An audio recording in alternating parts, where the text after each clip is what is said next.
আজকে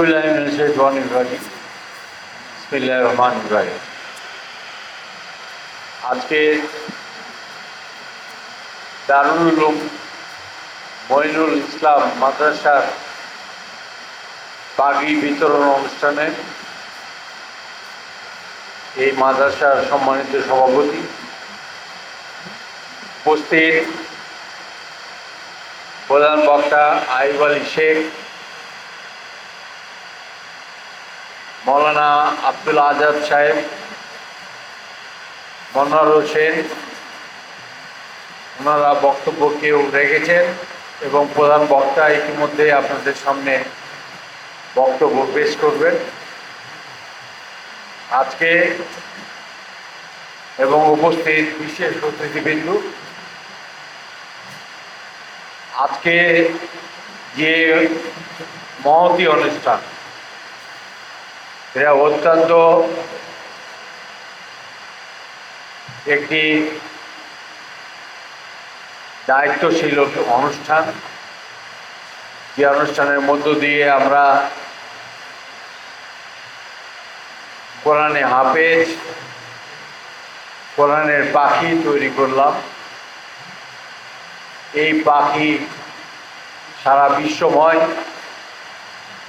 যারা আল্লাহর সৃষ্টি, আমাদের প্রিয় নবী সাল্লাল্লাহু আলাইহি ওয়াসাল্লামের মাধ্যমে যে বাণী প্রচারিত হয়েছিল, সে বাণীকে ধারণ করে এখন সমগ্র বাংলাদেশ বা পৃথিবীর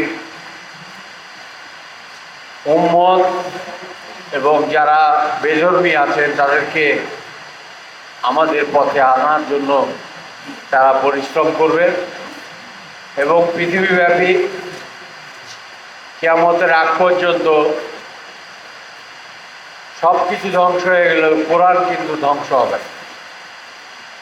আমাদের এই উম্মতের মাধ্যমেই কোরআন তার সৃষ্টিশীল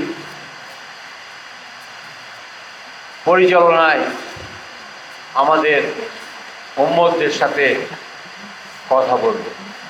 তা আমি আর বিশেষ কিছু না বলে, যেহেতু রাত্রি হয়েছে, আমাদের অনেক মা বোন, আত্মীয় স্বজন এবং গার্জিয়ানরা এখানে এসছেন,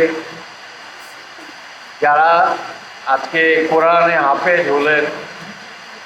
মেয়েদের মধ্যে 3 জন এবং ছেলেদের মধ্যে 5 জন। এটা যে কত বড় সৃষ্টির নিয়ামত, এই নিয়ামতকে আমরা সংরক্ষণ করতে পারি, আমরা যেন এদেরকে সম্মান করতে পারি, রাষ্ট্র যেন এদেরকে নিয়ে আগামী দিন বাংলাদেশে একটা বৃহৎ অবস্থান দিতে পারে।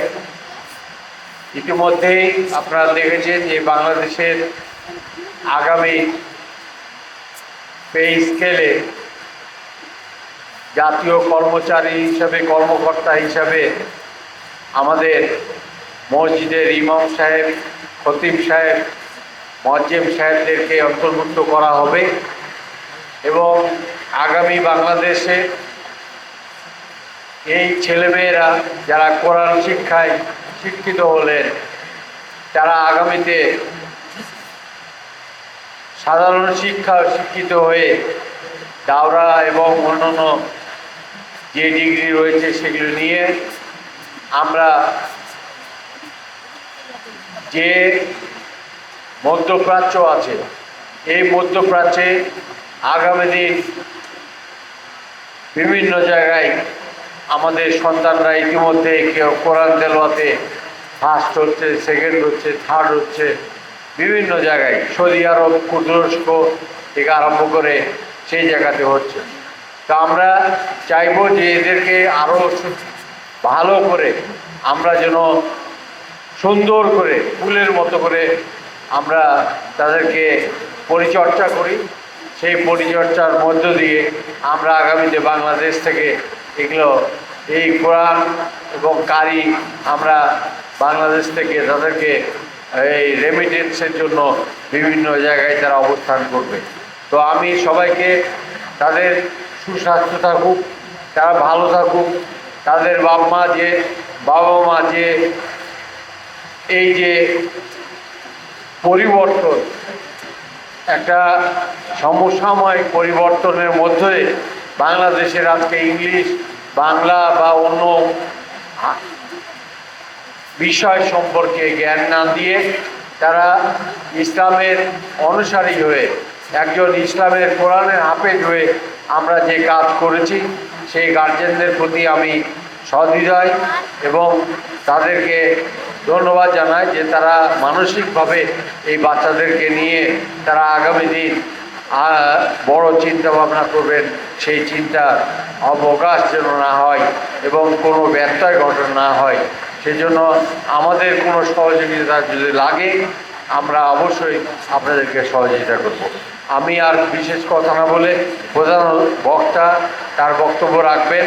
আমি 5 মিনিট ওনার বক্তব্য শুনে আমারও আগামী 12 তারিখের নির্বাচন যেহেতু সেই নির্বাচনের কাজে ব্যস্ত রয়েছি। আমি সবাইকে ধন্যবাদ জানিয়ে যারা কোরআনে হাফেজ হয়েছেন তাদেরকে দীর্ঘজীবী করুক, সুস্বাস্থ্য থাকুক এবং তাদের গার্জেনরা যেন তাদেরকে সুন্দরভাবে লালন পালন করেন সেই তৌফিক জানিয়ে সেই আমিন। খোদা হাফেজ।